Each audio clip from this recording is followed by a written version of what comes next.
If there's one thing that Donkey Kong Country 3 is criticized for over the other entries, it's Kiddy Kong. But if there's one actually valid thing that Donkey Kong Country 3 is criticized for, it's the abundance of gimmick levels. Stages that introduce one idea, play with it for a little while, and then are never seen again or only come back for one more level. Now, that's pretty standard with platformers. Mario does it, DKC2 and Tropical Freeze do it all the time, Sonic's 2-act structure practically ensures he thrives off of it. Yes! But Donkey Kong Country 3 tends to be a bit more in your face with how these gimmicks are presented. Many levels feature mechanics that slow a player's progress to a crawl, requiring them to halt the vaunted momentum of the DKC series to assess the situation and figure out a puzzle, or exactly what part of this stage is okay to land on. And most of the time, there's not really enough variance between the uses of these mechanics to make them feel special. It's just something that you deal with for a little while, and then you move on. A flat line of interest instead of a crescendo. The most omnipresent element of this design is Koin, an armored Kremling featured in every stage who guards a unique collectible.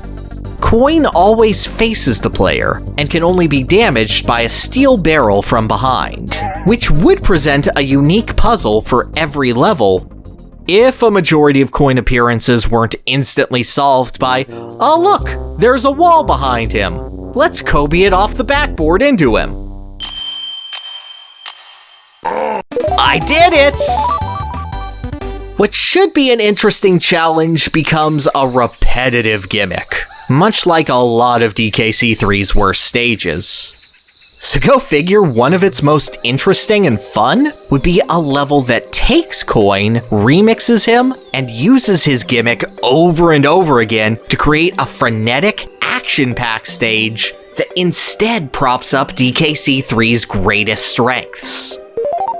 Koindozer Klamber is the fourth stage in DKC3's seventh world, Chaos Core. And it doesn't take long to realize what gimmick the game is going to toss at Dixie and Kitty this time, as just walking forward presents you with... In stark contrast to the rest of the clan's sedentary lifestyle, these pink Koindozers will instantly rush the Kongs on sight, stopping only if a Kong is overhead to shield themselves. And Koindozers are fast, easily matching Dixie's run speed, overtaking the apes to tackle them with full force. However, Koindozers cannot deal any direct damage to the Kongs, instead merely nudging them a bit with their trash can lids, usually right into bottomless pits. And therein lies the simple beauty of Koindozer Klamber. No mistakes in the stage are inherently lethal, but every single mistake can be. If you approach a Koindozer from any angle other than directly above, you're gonna get repelled, making precision platforming against a moving target that you have to anticipate an absolute necessity. It takes the simple act of jump off of an enemy to gain an advantage into a requirement, without actively turning it into a big chain level like something like Bopopolis. If you try to correct yourself, trying to get back the ground the Koindozer is pushing you off of, oh buddy, that's a sumo match you're never gonna win. Taking the gut instinct of trying to recover to safety and turning it against the player in the most simple but effective of ways. Not only that, but this stage is suited to the playstyle of both Kongs. As great of an adventure as Donkey Kong Country 3 is, there's little doubt that one of its stars has a huge advantage over the other. Dixie's helicopter hair is one of the most generous tools given to a platforming star, allowing players to easily correct mistakes if they're feeling nervous, maneuvering around enemies in the horizontal plane almost effortlessly, letting her serve as one of the most inviting, yet still rewarding characters ever to 2D platform. Kitty can throw you real good and fight Crumples, I guess. his actual platforming feels significantly more standard. And while it's good, standard doesn't exactly hold up to all that Dixie's offering. With the Koindozers though, that safety net is a lot smaller. If Dixie isn't landing right on a Koindozer, she is getting shoved into a pit, correcting herself or no.